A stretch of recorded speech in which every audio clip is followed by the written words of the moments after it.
Okay, so we're going to continue in Sefer Tehilim. We're holding chapter Yud, chapter 10. This is also a little bit longer than the average, so we'll split it in two.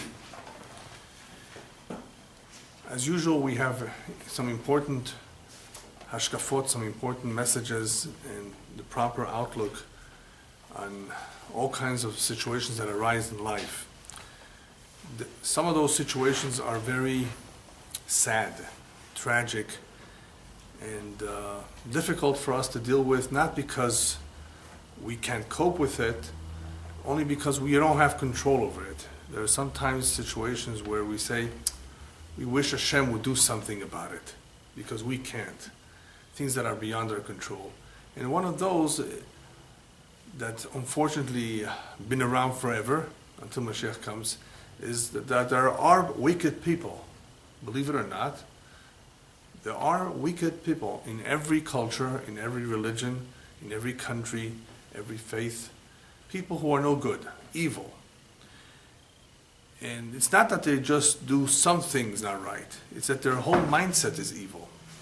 And sometimes people don't recognize that. Sometimes people are taken by their innocence. In other words, they appear to be nice people, they appear to be okay, quiet, they don't bother you, but behind that facade lurks a wild animal. And it's one thing to fall in their trap, it's another to see them continue to do it to others and get away with it. So there are various problems here. There's the problem that there are innocent victims, whether it's theft, whether it's murder, whether it's all kinds of things that people unfortunately suffer as a result of being a victim to some evil-minded person. And then there is the other part of it, which appears to be an enigma. Why doesn't Hashem do something about it? So that's what chapter Yud more or less is going to be about. A lot of the Pesukim are related because he's describing a situation that unfortunately is well known, and he had to deal with it as well. And David HaMelech is asking for Hashem to intervene, obviously to do something about it, and to put a stop to it. But in doing so, he's also making us aware of this problem, and basically telling us to watch out for these individuals in the same way that later on Shlomo HaMelech in Mishlei tells us too, that don't be so innocent, don't be so naive. Life is full of treachery and full of all kinds of situations that can take you by surprise. You never know where it may come from. So he begins with asking, Lama Adonai ta'amod berachok ta'alim leitot batzara. He begins with not questioning. Chas v'shalom, David HaMelech has tremendous emunah in God. Okay, so don't misunderstand what he's saying. He's questioning, what does it mean? What could come out of this? What benefit could come out of this that you are standing from a distance? Lama Hashem ta'amod berachok. Why should you stand from a distance? Ta'alim leitot batzara. You conceal yourself during the times that Am Yisrael is in a tzara, is in distress, is having a hard time. Now, this is not a big chidush. This is not something completely new, because the Torah already tells us that there are times V'anochi aster astira, Hashem will conceal His face. So, in the very first few Pesukim, we're going to be learning a little bit about how the Hashgacha of Hashem works. A little bit. How Hashem's involvement down here on earth, how it expresses itself, or how sometimes it appears to be not present.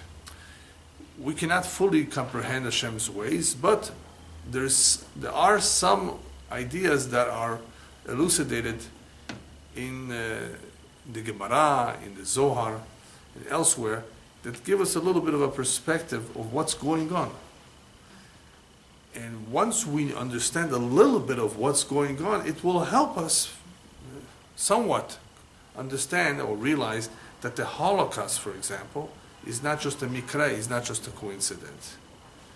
In other words, you can have a situation where God exists, and nonetheless, evil appears to have the upper hand. And that's what's so painful. It's very, very painful, because the believer would want to prove to the non-believer. He would do anything to prove to the non-believer that God exists. And here, on the other hand, on the contrary, the non-believer appears to be gaining ground by telling the believer, you see? See? So this bothers David HaMelech. He says, why should this be like that? Why should they continue to celebrate or to prove or to try to convince all those who are believers that you don't know what you're talking about, that this is all, God forbid, nonsense? And unfortunately, people have been cooled off at times of tragedy when they saw something like that happen to them personally, somebody that they trusted. Imagine somebody that they trusted stabbed them in the back, right? They trusted him. That's a terrible thing. But that's only perhaps something minor. What if it's something very, very big? What if Chas v'Shalom, an entire family, an entire nation suffers? That's even, of course, a bigger puzzle. So he begins to ask, why do that? Why allow this kind of distance to continue between you and us? After all, we know that you're involved. We know that you know our thoughts. We know that you can identify the Rasha, and you can put a stop to his evil plots, to his evil designs. Then why not do so? Why just let him go on, and for how long will this be? We have various sources that tell us when this happens. The Zohar talks about the multiple sins that can exist during a certain time, a certain generation, multiple, in other words, many, many, many sins in a particular area or in an entire generation. As a result of that, the Zohar says, this causes l'salek et ha-shekhinah. This causes the Shekhinah to be removed. The Shekhinah means the divine presence. And when the Shekhinah is removed, what happens is that people cry out to Hashem, pray, cry out, ve'en mi sheyashgiach, the Zohar says. And no one pays attention. The prayers go nowhere. They're not accepted because the Shekhinah has been removed. Elsewhere it says, in the Zohar, that there are times that are etratzon, when it's a propitious time, and at that moment, even if somebody from the street gives you a blessing, that blessing may come true. That is when the rabbis tell us, Al tihi birkat idiot kala beinecha. Somebody gives you a good wish, say amen. He's a homeless guy, so what? It could be an etratzon right now. It's not him per se, it's the etratzon. A propitious time, you want everybody only to bless you. In another way, on the other hand, you don't want anybody to curse you, Chaz v'Shalom, because don't take lightly a curse either. So if it's an etratzon, if it's a propitious time, many good things can happen.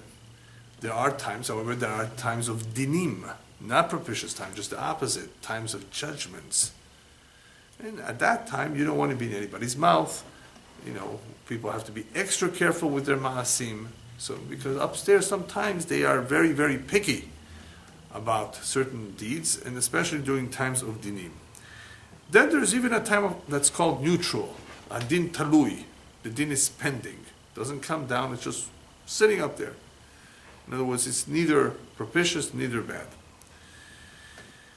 When it's very, very bad, that is what the Torah meant, Vanochi aster astir, that I will conceal my face. When things get very, very bad, that Hashem removes himself. Now, that removal is not so much a punishment per se, even though it is. It's also in order for us to be able to awaken to a very important fact, is that we've become so distant. So that even though the Zohar says we can no longer reach him, Hashem says you still can, but you have to try harder. So when the Shekhinah is removed or becomes distant from us, when we feel that our prayers are unanswered, don't give up. It just could be that more effort is required, more prayer is required, more tachanunim, pleading with HaKadosh Baruch Hu, crying out to Him. And number two, that's the most important thing, we need teshuvah. Just to plead and cry Hashem, we need rain. I know you do. I know you do. But I need your teshuvah. Okay, so it's not just to cry and pray without teshuvah is really incomplete. So sometimes that is exactly what the intent, pretty much all the time, the intent of Anochi Ester Astir is to bring about a greater awakening. So in the end, it's beneficial. It is a punishment, of course, because what happens when there's a Ester Panim? The Hashgacha of Hashem is removed. The Hashgacha is removed, that means it doesn't appear to be that Hashem is involved. All kinds of terrible things are happening and Hashem is not doing anything about it. So it appears, it only appears because Hashem is still there. There still are miracles. There were miracles during the time of the Holocaust too. But it gives the appearance that He's not there because the Shekhinah has been removed. So what's required is a greater form, greater expression of teshuvah and wanting to come close to Hashem in prayer and so forth. Then there is a different form of removal of the Hashgacha that happens to individuals only, not to an entire nation. The removal of that Hashgacha from an individual is talked about in Sifrei HaChasidut. Baal Shem Tov brought up this point. And it says it could happen sometimes that an individual is no longer under the supervision of Hashem, and therefore he is exposed completely to the elements and to his mazal, his personal mazal. So without Hashem's personal hashgacha, which we the Jewish people have, something called hashgacha pratit, exclusive, individual, to that person, if that's removed, then he's just like anybody else. He's exposed to the elements and to his mazal. So anything can happen to him. Anything can happen means that there's no greater protection than accorded to him, because unfortunately he doesn't deserve it. So that can happen too. When the person's hashgacha is removed, he's pretty much all on his own. Anything is possible. Anything can happen to him. And that's no good. You don't want to lose that hashgacha. The mezuzah, for example, gives a certain level of protection to the home.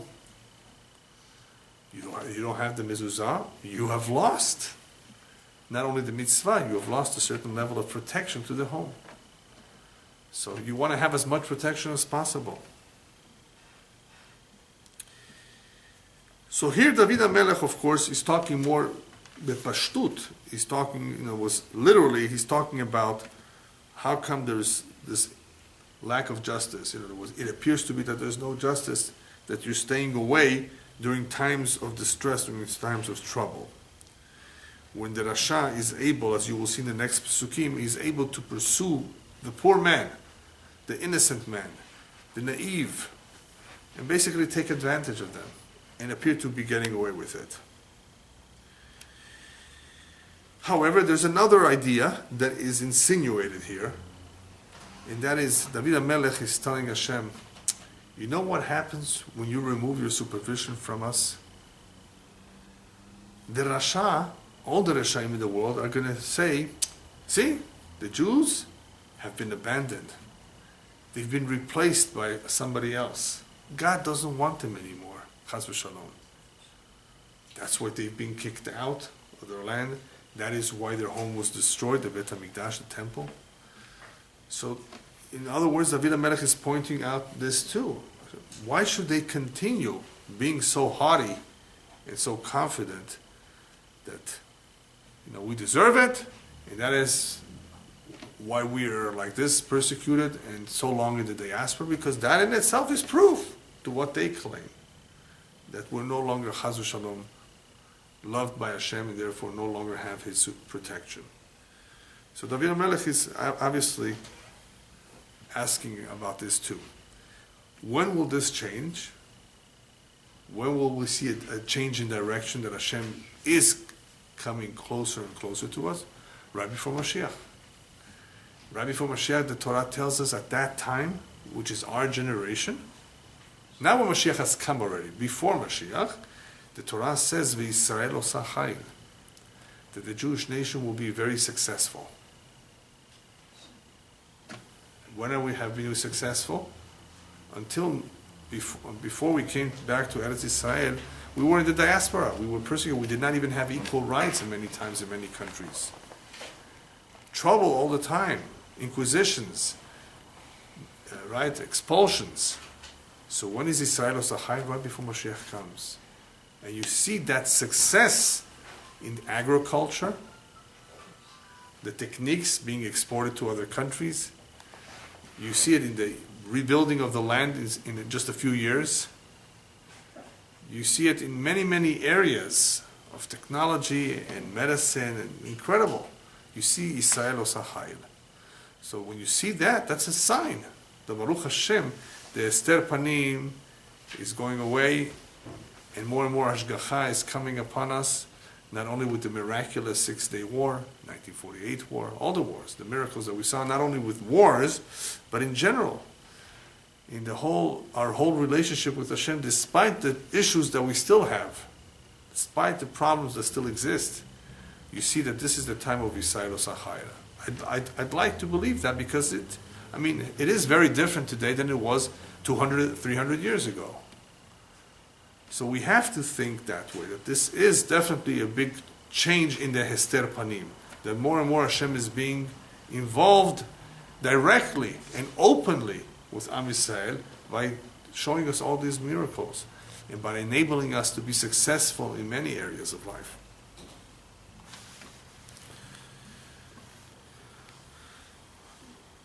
There is, unfortunately, one sad part about it, about all the successes. That even during times of success, there could be something we missed out. The Zohar says that in every generation, Yeshnam Kitzim, there are propitious times for the redemption to come, for the Geulah to arrive. God forbid if we don't take advantage of those times, those Kitzim, unfortunately, have turned out not only to no longer be a Ketz, but instead for there to be a Pur'anut, a terrible tragedy or misfortune instead. There were certain years that Mekubalim point this out. There were certain years, and the Zohar says so clearly, that they were mesugalim for a ketz, that they were propitious to bring about the final redemption. But somehow, we didn't deserve it. It was further, again, delayed, and not only did it not come, that same year turned out to be a tragic year in some way. And we don't have to talk about tragedies. Many of you already, are quite familiar with what has happened in the Middle East, in Manhattan, in Europe, everywhere. There have been all kinds of tragedies and misfortunes that have affected 10 people, 1,000 people. It makes no difference. The tragedy is that we all felt it because it's our own flesh. And even if it's not our own flesh, it still affected innocent human beings all over the world, which we also feel bad for. It's also a misfortune of sorts. So you look at this, if the Geulah did not come, Chaz v'shalom, what could be instead? So this is unfortunately a byproduct, if you can call it a byproduct, or a type of Esther Panim on a smaller scale. That here you have the potential of Hashem's Gilui, the Shekhinah revealing itself, or the opposite, not revealing itself and bringing about some sort of misfortune.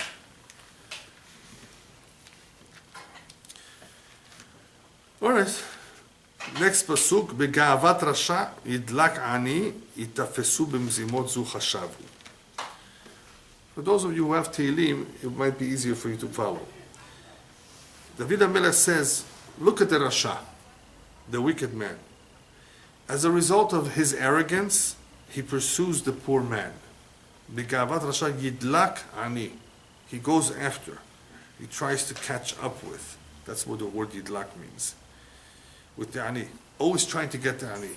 Always trying to get the poor man the weaker person. And what's making him go after him? Is gava. Because gava, one of the things that gava does to an individual, the arrogance, is that he thinks he will never be caught. That's number one. Because where does that come from? From gava. When a person doesn't think he will be caught, it's arrogance. How could you not think that you will be caught? Maybe there's a hidden camera that you don't know about. Maybe, anything can happen, but that's gava. So because of the gava, he continues to pursue the poor man, to try to cheat him. What else? Because of the midah of gava, because of this characteristic, an individual is capable of mezalzel, of belittling others. In order to steal from someone, in order to hurt someone, you have to first look down at him. You first have to not care about him. If somebody cares about someone, you think he's going to hurt him? Well, I don't think so. So psychologically, this individual who's about to hurt someone in some way, financially or otherwise, has to have certain midot. He has to have a certain mindset. Psychologically, emotionally, he has to look down at the person. Lo shaveli. He's not worth anything for me. I don't care if he's going to suffer. I don't care if he's homeless or if something happens to him. As long as he's okay. As long as, in other words, the Rasha is okay. So that's all coming from gava. Look how terrible midah, how despicable midah this is, gava. Arrogance that causes many, many problems in life. A person who's arrogant won't care if he steps on other people. So that's, David HaMelech is telling us, where is it coming from? It's coming from gava. Yitafesu b'mzimot zu chashavu. There are two interpretations for this. Some say that Yitafesu b'mzimot zu chashavu is that the Rasha tries to catch, through his various plots, he tries to catch the innocent victims, or it means that he will be caught in the same plots that he intended for others to be trapped and caught. As we said earlier in another chapter, that sometimes that's exactly what happens is midah keneged midah, measure for measure, that the Rasha, those who intended to hurt others, get caught in the same trap that they set up for others, either as a measure for measure, or in the exact same trap that they prepared for others. They tried to poison someone, and they ended up eating that same poison. All kinds of situations like that. So this last few words could mean either or. Either Yitafesu b'mzimot zu chashavu applies to the poor man being caught through their evil plots and thoughts, or it means that the Rasha himself, David HaMelech, is praying and asking, let them be caught, let them fall in that same trap that they're setting up for others. Okay. So far, so good. David HaMelech wants, of course, the Rasha to be caught. And he tells us why. As long as nothing happens to the Rasha, David HaMelech says, Ki hilel Rasha al ta'avat nafsho. He will continue, hilel. Hilel means here, lehalel. He will continue to brag. He will continue to boast. That's what lehalel or lefa'er means sometimes. Mitpa'er. The Rasha will continue otherwise to boast and to brag al ta'avat nafsho. He says, I got my hands on that. I succeeded. I got what I wanted.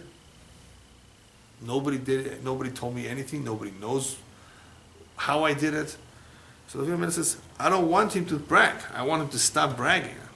I want to put an end to this. I want him to realize that yesh din v'yesh dayan. There is a judgment upstairs. There is a judge. Otherwise, the Rasha will continue. What's to stop him?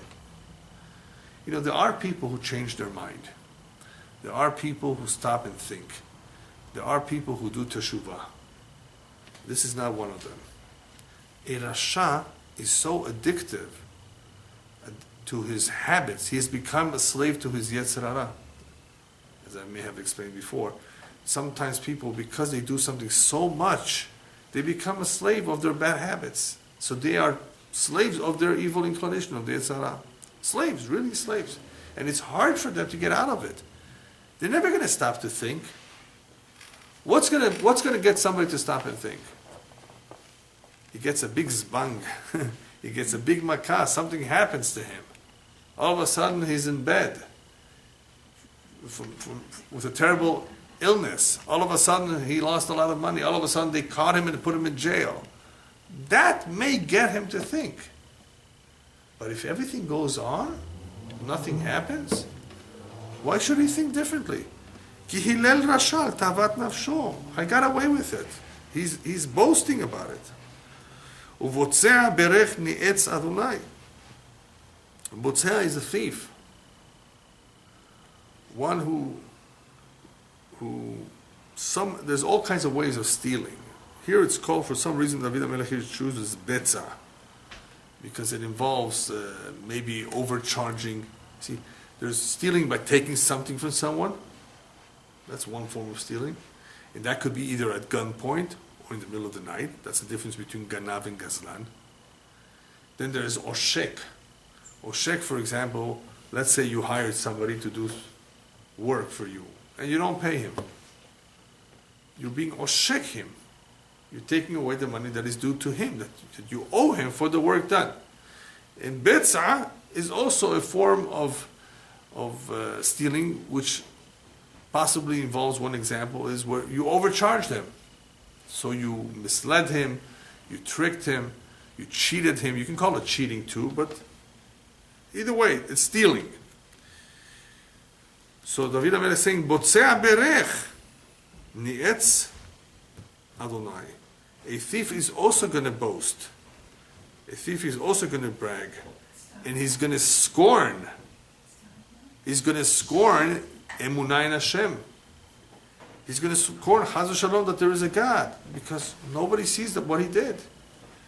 So same like the Rasha, the same with the Ganav. Anybody who thinks that he's able to get away with it, and that apparently there's no ashgacha, there's nobody doing anything about it.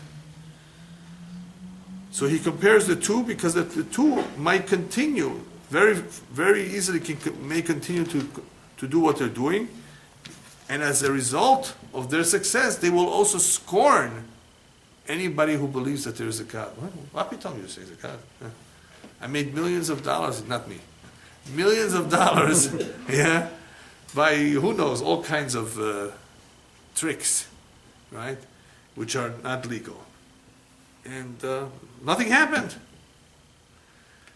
Now, obviously, somebody who thinks like that is so empty of the proper hashkafa. Because if he were to look into the Zohar, if he were to study Torah, he would say, wait a minute, it could be, from what I learned, that Hashem is not punishing me now, but he will punish me later. But that takes learning. That takes looking in the Sefarim to figure out why was he able to get away with it. You know, if it's another human being, well, he wasn't watching. But to say that Hashem is not watching? You know, the Torah says a ganav pays double. If he's caught, the thief pays double, a fine. A highway robbery, one who comes to you in the middle of the day with a gun and steals, he doesn't pay double. He just pays what he stole. Why is the penalty of a ganav greater than the penalty of a gazlan with a gun? Because the ganav, the rabbis tell us, he comes at night when everybody's asleep. He doesn't want to be seen by human beings because he's afraid. So the Torah says, look at you, you're more afraid of human beings than you're afraid of God. The gazlan who comes in the day, he's not afraid of anybody. Not of human beings, not of God. Okay, he's not afraid. But to be afraid more of human beings than to be afraid of God, you pay double. So that is why the fine, the knas, or the ganav, is kiflaim. So here you have a situation where a person who may be getting away with it will scorn or will make fun that there is such a thing as emunah in Elokim, that God knows our thoughts, He knows what we're doing. He says, how? He doesn't know. The rabbis tell us in the Gemara that this second portion of the Pasuk, Botzea Berech, is talking about an individual who stole lulav and made a beracha on it. He stole an etrog and made a beracha. He stole some hefet, some object, and he made a blessing. Botzea berech. In other words, berech in this case would be like berach. In other words, like he made a blessing. He says that's Ne'etz Hashem. That is, you think that is a beracha?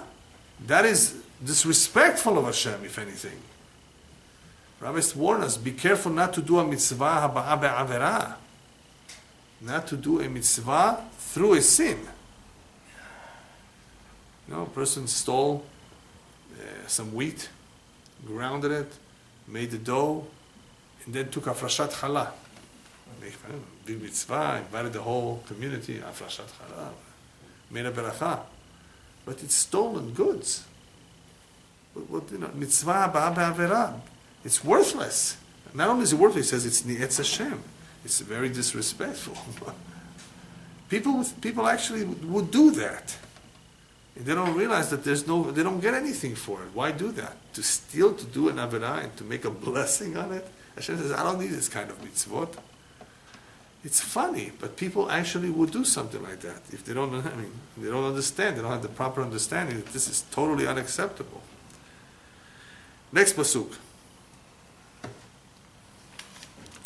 Rasha kegova apo balidrosh.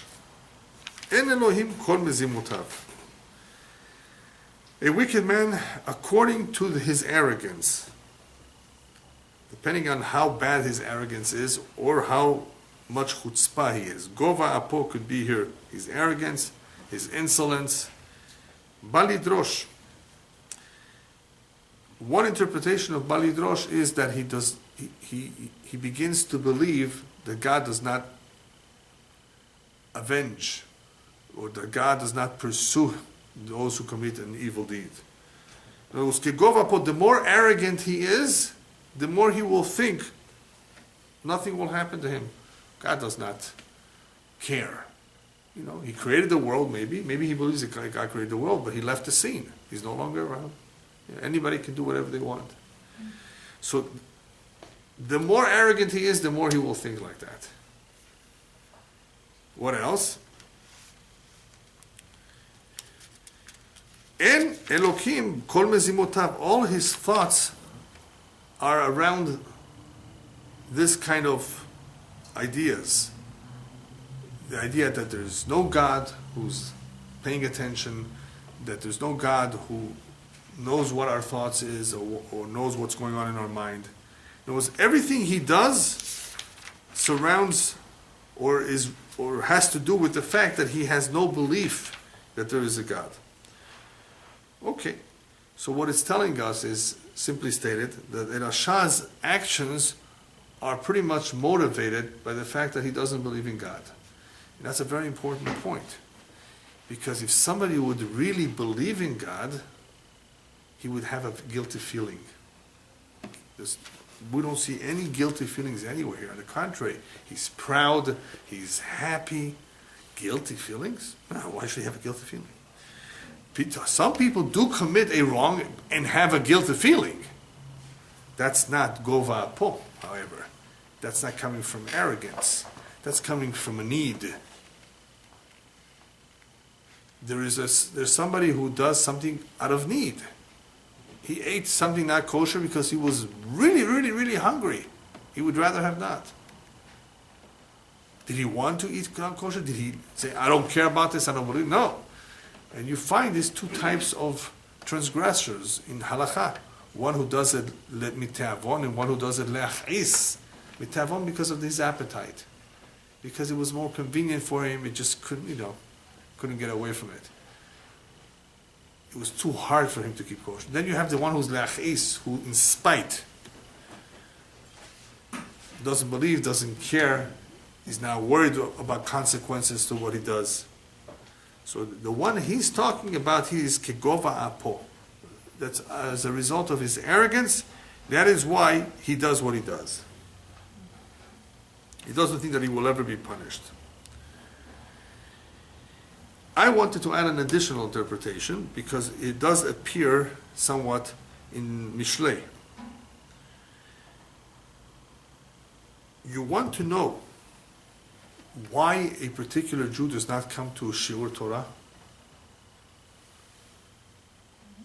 Why doesn't he want to come? He doesn't want to come at all. We're not talking about somebody who has a real good excuse. Can't make it at this hour. Can't come because I have another obligation, commitment. We're talking about somebody who doesn't want to go to classes, doesn't want to learn, doesn't want to ever attend. What could be the reason? So when we learned Mishlei tells us very simple. Leta'ava yevakesh nifrad. If I remember it correctly, those are the words. Leta'ava yevakesh nifrad. What's nifrad?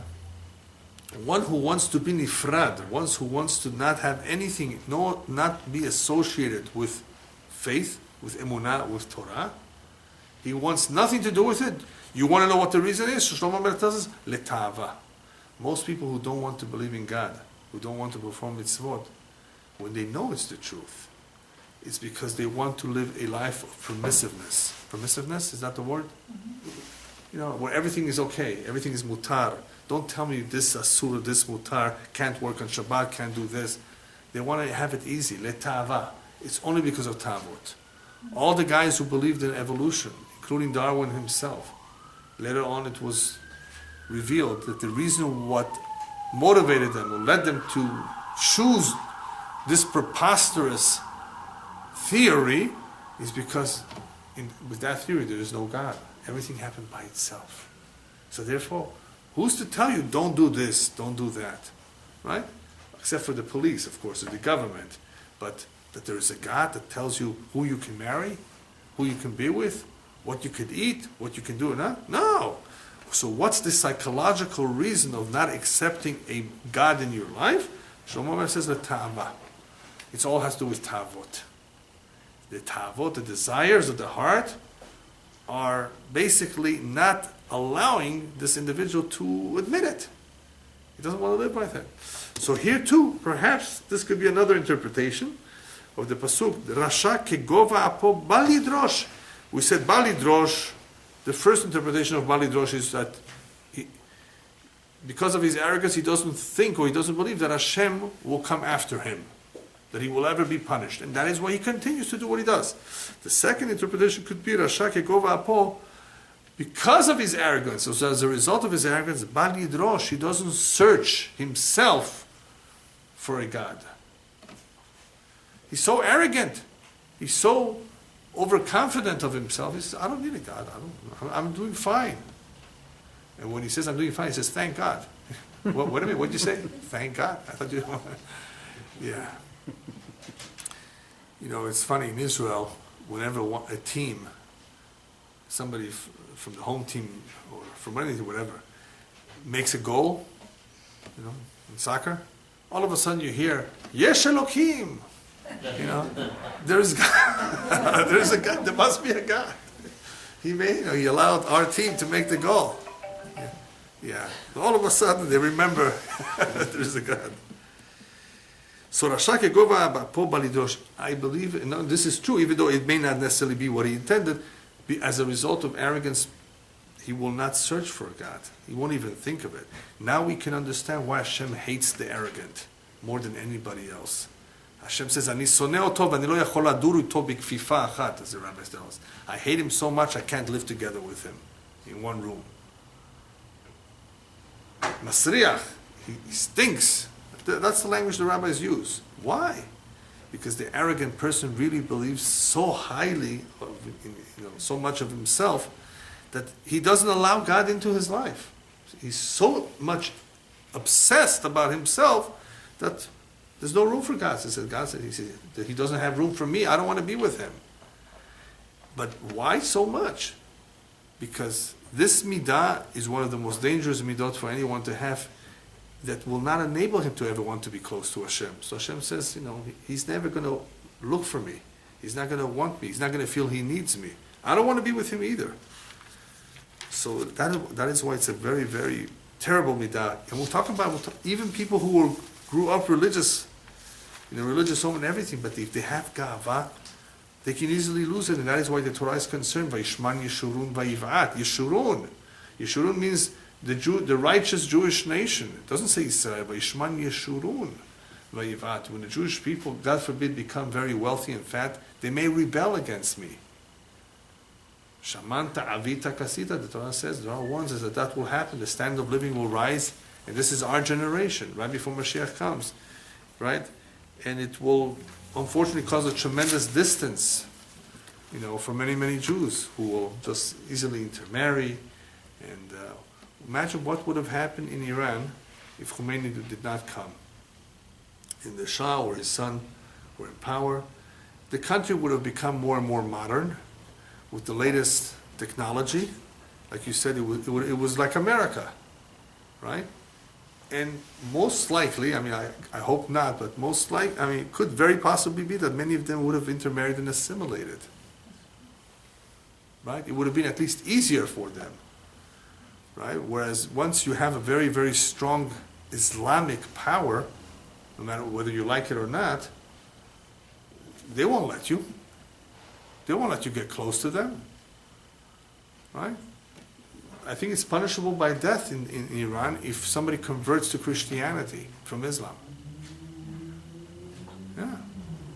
So, to marry?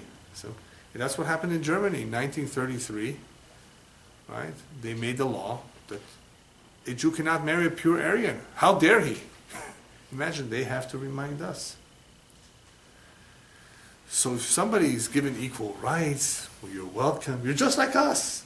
He starts wearing the same clothes as everybody else, speaks the same language as everybody else. He comes home with somebody from another faith and says, I want to marry her. Marry him, whatever. What's wrong? They don't see the difference anymore. The difference is gone. So it's not just about intermarriage. It's about becoming more lax in the performance of mitzvot too. When people are comfortable, as the Sefer Mesilat Yesharim mentions, when the more comfortable a person is, the less he seeks the burden of religion. Oh, I got to pray in the morning, I got to pray in the afternoon, and pray at night. Oh, that's a lot. That's burdensome. That's because he got used to his lazy chair. He got used to his car with leather seating. They're made out of leather. And I heard that there's some cars where there's a heater in the seat too. Right? Yeah. So, also it warms up. And what do you mean I got to go out now to a shiur? It's cold outside. It's chilly. Who thinks like that? Somebody who's pampered, spoiled, rotten because of money and arrogance. That's what brings a distance from Yahadut, a distance from Judaism, or from observing the mitzvot properly. So a Rasha will continuously not think twice, not examine his deeds, because he actually will believe that what he's doing is right and fine. And therefore, this Gava will be the one to blame that is not enabling him to do Teshuvah. That's why it's such a bad midah. Next pasuk. Yahilu derachav bechol et marom mishpatecha min negdo kol tzorerav yafiach bahem. This is a little bit more difficult to understand. So let's take it apart. Yahilu derachav, for some reason he says that Rasha, his ways matzlichim. As we say in Hebrew, hamazal mesachek lo. Everything he does just is good. Everything he's doing well in every area of life. Gets married, has children, his business is booming. Yahilu derachav, his ways are successful. Yahilu from the word chayil. Yahilu derachav bechol et, at all times. Marom mishpatecha min negdo. And you're, Hashem, he says, you're partly to blame, he says, David. Because your mishpat, your judgment against him, marom, is very far removed, min negdo. In other words, he's not being attacked. He's not, by judgment, right? He's not in any way being, there's no stop to what he's doing. So, marom mishpatecha min negdo. Your mishpat that should go after him is way up there. And therefore, he can continue to do what he does. Kol tzorerav yafiach bahem. He has it very easy with his enemies, his competition, his enemy, yafiach bahim. He's able to puff, to blow a little puff. Yafiach means to very easily counter them, deal with them.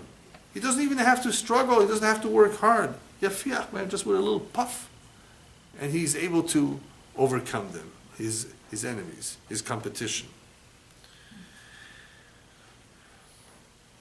Amar belibo balemot. That is why, as life goes on, he says, I will never fall, never collapse. Strong. You know, history, books are so replete, so full of stories of people like that. I'm talking about Jewish people who were arrogant, who thought so much of themselves, and they didn't realize that they can easily fall. All you needed is a gang to come out against him, which happened during the time of Khmelnytsky. Gangs of peasants went after the wealthy. If you were wealthy, you were guilty. Just for being wealthy. Right? Gangs, all of a sudden gangs. You know, we're talking about times in history where there was no real government and police and armies always, till the army came. Right? So it could have been through a gang. Or during the Russian Revolution, Cossacks, the whites against the red, and reds against the white. The Jew was always blamed for being the other side, for being the enemy. Always. Oh, you were a communist. And if he was not a communist, oh, you're this. You know, they always blamed us for everything. So this, because of this overconfidence, ledor vador asher lo bera, because of the overconfidence throughout the generations, he thinks, throughout time, nothing will ever happen to him. But in the end, something can happen. And you may recall a story I told you a long time ago about one of the Rothschild, the wealthy family, the Rothschild family. One of them, a little over 120, 130 years ago, who was a wealthy banker, and he was somewhat back then, he was somewhat religious. And he said to himself once, looking at all his money, he says, at least from hunger I will never die. There's other things people can die from. But from hunger, he will never die. So what happened was that he once got locked up in his safe. You know those big safes that you can walk into? He got locked in. He couldn't get out, and he started banging on the door. Nobody heard him. Apparently there must have been some holes because he was able to breathe for a while. And he realized what's going to happen to him. So he poked himself in the finger, and with a little bit of blood, he had no pen, a little bit of blood, he wrote a note. I realized that this is coming to me. He's about to die from hunger because he once said he would never die of hunger. He has all the cash in front of him, probably gold in that safe too. He can't eat that, right? And sure enough, a very, very wealthy man, tons of money in gold, died from hunger. Where does that come from? Overconfidence, arrogance, same thing. How could you say that? Famous example of Titus. Remember the story with Titus? He wanted to challenge God. So when he was on the sea, the sea started storming. The boat started shaking, almost capsized. So Titus says, oh God, you can take me on here in the sea. Let's see you on the land. So Hashem says, look at this guy. I'm going to send him the smallest creature I have, and that's going to take him down. A flea went into his nostril, went into the brain, and that's what he eventually died from. A small little flea says, I can take him. A flea. What? And Hashem does not even need a flea. He can just stop his heart just like that. So what do people think? They don't think. They're so arrogant they don't think. Look at the human body. How it functions and operates. We have a heart that's pumping 24 hours. And it's not made out of cast iron. It's not made out of some material that can last forever. It's just basar. And it's pumping away sometimes for over 100 years. It doesn't stop. Chaz v'shalom if it stopped.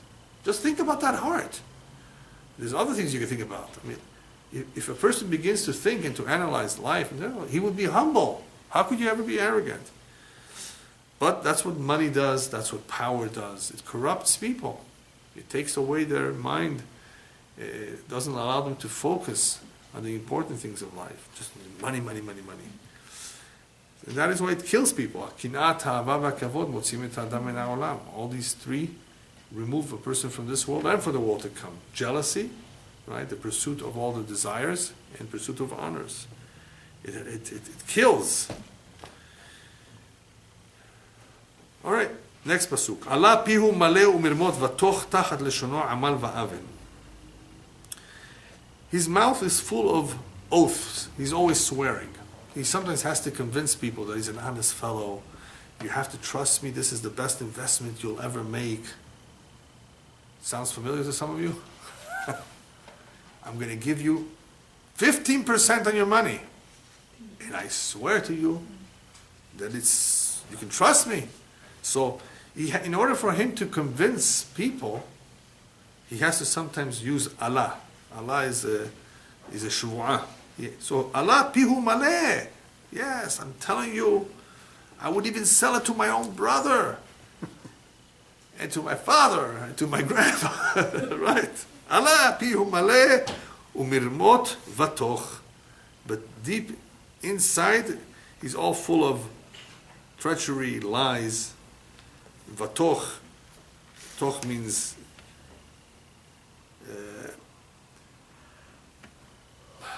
corrupt thoughts that are not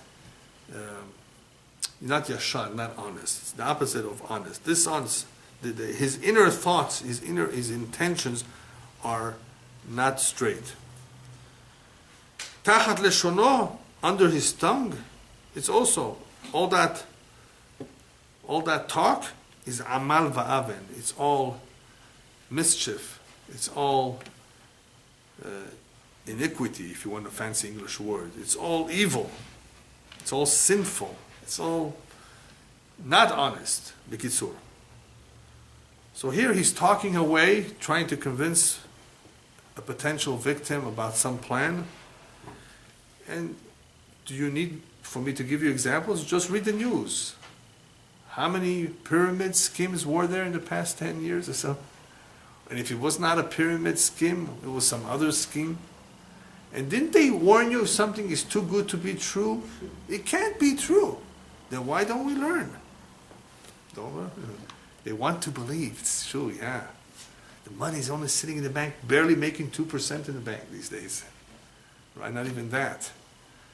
Yeah, well, everybody wants to be rich all of a sudden, overnight. So yeah, do all kinds of things like that. No. Be very, very careful. Very careful. There's all kinds of reshaim out there trying to put out bait. Yeah. Some people take the bait. So he's telling you, all that swearing, don't be taken by it. It's mirmot vatoch. It's all treachery. It's all lies. Now, what happens if a liar is caught? What happens if he is caught? The rabbis tell us, on shoshel badai, gam kshomer et haemet lo ma'aminim lo. Or as we say in Italian, al bugiardo non se li crede la verità. A liar, even when he speaks the truth, you don't believe him. Somebody that is known to be a liar, even when he says the truth, don't believe him. That's his punishment. On shoshel badai, the rabbis tell us. That's the punishment of a liar. You won't believe him. The thing is that until he's proven to be a liar, he can unfortunately get many, many people into trouble. How does he do the job? Here we're talking about the con artist. Here we're talking about the guy who goes after people. There's all kinds of reshaim. The way he does his work is as follows. Yeshev b'ma'arav chatzerim b'mistarim yarob naki einav lechilcha yitzponu. It's another one of those pesukim that is a little bit difficult. He sits in ambush, in chatzerim, in open areas. In other words, if it's in the open where people can see him, the only way that he can succeed with fooling somebody is if he does it through an ambush. In other words, the guy can't suspect anything because it's chatzerim. It's in the open. If it's bamistarim, if it's quietly, nobody can see, yarog naki, he's capable of killing the naki, the innocent person. Bamistarim yarog naki, I would like to add what rabbis say elsewhere, is also talking about Lashon Hara. When a person speaks Lashon Hara in his own room, in his own house, about other people, in other words, slanderous talk, gossip and the like, he may be killing somebody's reputation. And he's doing it quietly, right? Without a bow and arrow, without a gun, just by talking. And that talk can go a great distance and kill. That's how serious Lashon Hara is. So here you have an individual that either in the open he sets up an ambush, but mistarim, he has no qualms about it. He can easily kill someone. Even though he may not be killing him per se, he could be hurting him in a very bad way. Take away all his earnings. Haven't you heard of stories where people, corrupt people, thieves, just took away, emptied out a person's all his life savings in all kinds of ways? But who does he look for? Einav lehelcha yitzponu. He's always looking forward to find a sucker. That's my translation of the word helcha. The real translation is a guy who cannot fend for himself. Helcha. Helcha is those who mamash, have no backbone, those who are very weak, those who don't know from anything. Helcha. So I call, people who will believe anything. He loves them. Einav, he says, yitzponu, lehelcha yitzponu, they're looking for, where can I find somebody like that who will just believe everything I say? Yerov bamistar ke'aryeh besuko. He will lay in ambush quietly in his lair. Besuko, where the lion's den is, where he sits. Yerov lahtof ani, he will ambush to try to catch a poor man. Yachtof ani b'moshcho berishto, and he will succeed by pulling on the net over the poor man. Okay, so this requires a little bit of an explanation. He's being very, very descriptive here. Why describe it as an ambush of a lion in his lair, trying to ambush and to trap this poor guy? Why being so descriptive?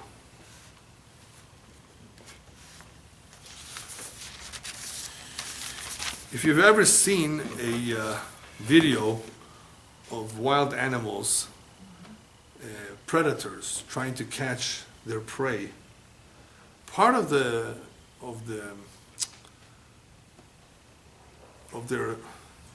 way they go about it in trying to catch is by laying in ambush, by not being seen. Just about any animals like that, because there's always that element of surprise that is helpful. And you can have a tiger, you can have a lion, or even a cheetah, who's one of the fastest, if not the fastest animal on the ground, who many, many times will miss. They'll try, they just will miss. Because that deer was just too fast for them. They just couldn't get a grip, weren't fast enough, or they were discovered. So in order to be successful, you do need the element of surprise. If at all possible, you want it to be dark. What else? Okay, let's see if you know. Okay, you have to think of it as a predator. I'm sorry, but think you're a predator. What do you need besides the element of surprise and night? What else would you look for? The hunting packs. They hunt with other people. But let's say we're talking about an animal that does not hunt in a pack. Tiger does not hunt in a pack. Lions do. Hyenas do. Right. Lions, and not all the time lions. So you can have a mother lion by herself. A cheetah may many times hunt by itself. Right? Not all animals hunt in a pack. So you have the element of surprise, which is important. You have nighttime, which is really good. And what else do you see? that is really, really something that they like to do, that helps them, it helps their rate of success. Read the pray. Huh? They read the pray. Excellent. Excellent. Very good. You think they're going to go for the biggest one? No way. They're going to go for the smaller one, the younger one, the weaker one, the sick one. Why work hard? Right? Yeah. So that's exactly what he says here.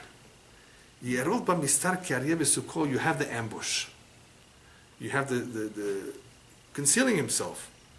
And who's he looking for to get? He's looking for the ani. He doesn't want to get another rich guy. Go after the rich, they have money. No, I'm going to go after the poor, the one who won't think. Because, if he goes after the Israeli who's smart, he'll tell him, Mazen, gamani chacham. What do you think? You're coming away, yeah.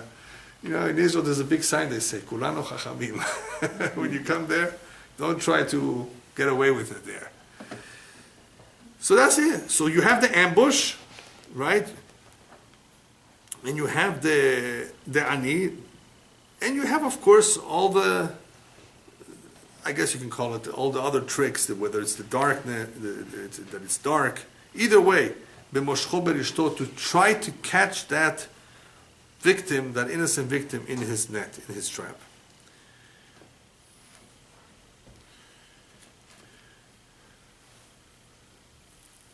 Now, even though he described this as an aryeh, as an animal, what I would like to add here is that the reason why he's describing it is not just to tell us how it is, there's the element of and all that. There's something else here. Why does a lion go after a deer? Why does a carnivore, right, go after another animal? It wants to eat because it needs to survive. Right? That's it. Not for the fun of it necessarily. Sometimes there are situations where a lion will kill hyenas. They hate the hyenas, even though he's not going to eat them. Right? You start up with them, they'll attack you too. I'm not talking about those situations. Usually, an animal will attack its prey because it wants to eat to survive. That's the instinct that Hashem made like that. Sir, you think that's the only way to make money? Is to hurt someone else? That's the only way to survive? Are you an animal? We believe that Hashem provides us with parnasah. And Hashem has many kosher ways of providing you for parnasah. You have to go after somebody to take away his money? So not only are you enriching yourself in an illegal way, you're making somebody else, suffer. That's the way to make your parnasah? That's animals do that. Animals need to survive, so they grab somebody else and kill them and eat them. You see?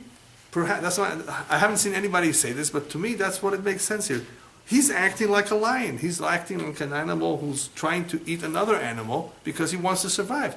You can survive in many other ways. And it's not just about survival, it's about receiving Hashem's support. And there's all kinds of ways Hashem can support you. So where is the hashkafa? Obviously a person does not learn. A person only thinks of himself. He's arrogant. He's got problems. He's evil. Obviously somebody who's evil, that's the way he thinks. Just one more pasuk, and the rest we'll leave it for next week. He continues to describe what this lion does. Yitke Yashuach v'nafal ba'atzumav chelkaim. Another difficult pasuk. He will, if there's two ways to interpret this. If it's talking about the animal, then he's crouching. You know how the animal crouches, gets ready to attack? Keeps low profile, not to be seen. Yitke Yashuach, stays low. V'nafal ba'atzumav chelkaim. And then the weak victim falls to the strength of the one who's attacking him, because the one who's attacking is very strong. He has very, very top lawyers, maybe. Yeah, that's another way of being strong. You hire and you threaten someone.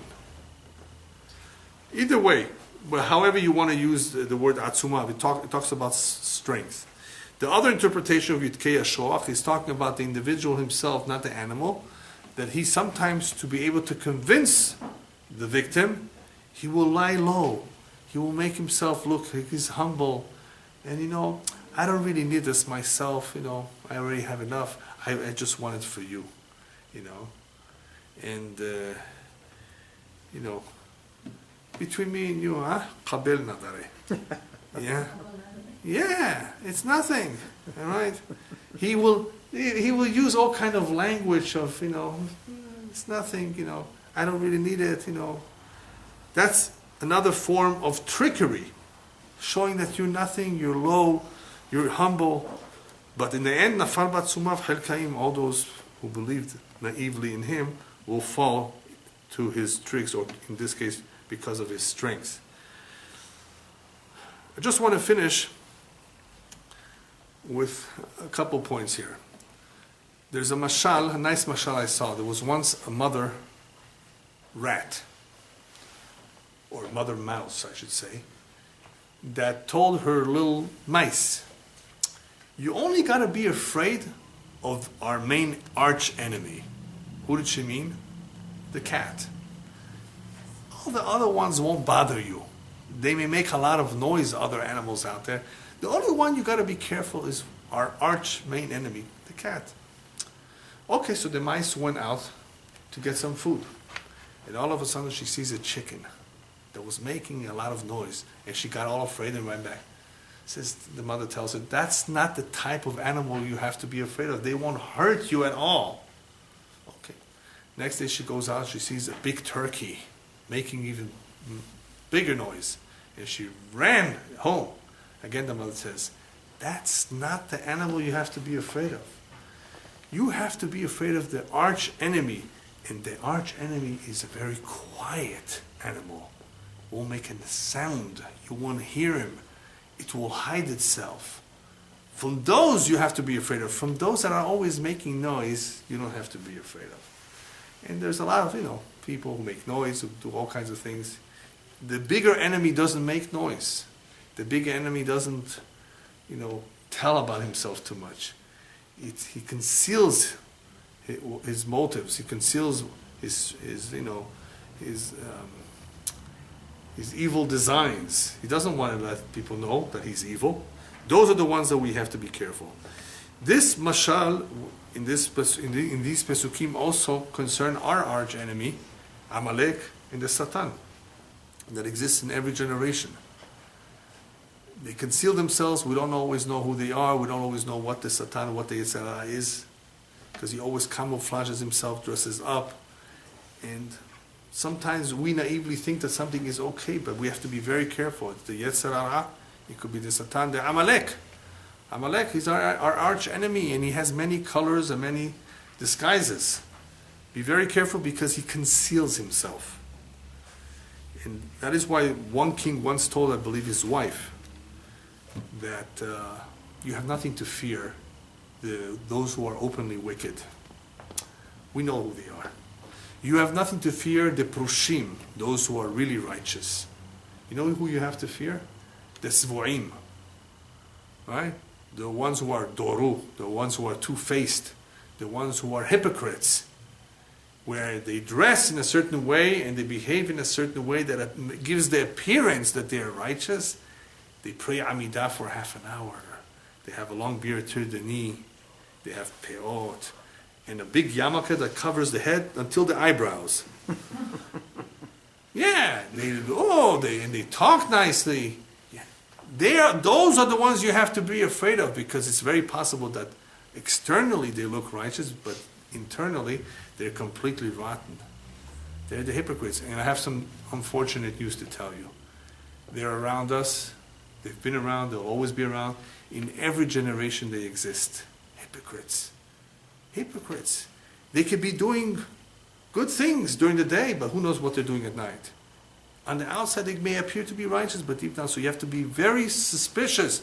That is why the Rabbi says, kabdeu v'hashdeu. Be respectful of everyone, but always be suspicious. What's behind him? Well, maybe this is not somebody I can trust. unless you've tested him various times, and there are ways to test, right? And we shouldn't have to come to this situation. Hashem should not make us fall in their hands. But what can we do? We live around them, and you never know who they are. People are jealous. People sometimes cast an evil eye on you, whether they know it or not. People don't like you for all kinds of reasons. Unfortunately, there's a Yetzer Hara. Don't think that everybody is wicked, Chas v'shalom. No, there are a lot of good people in this world too. But David HaMelech in this chapter, not only does he ask Hashem to help us out, he also makes us aware that these people exist, and therefore we have to be extra careful whenever we confront these kind of situations. Okay, B'ezrat Hashem, we'll continue next week. Is that what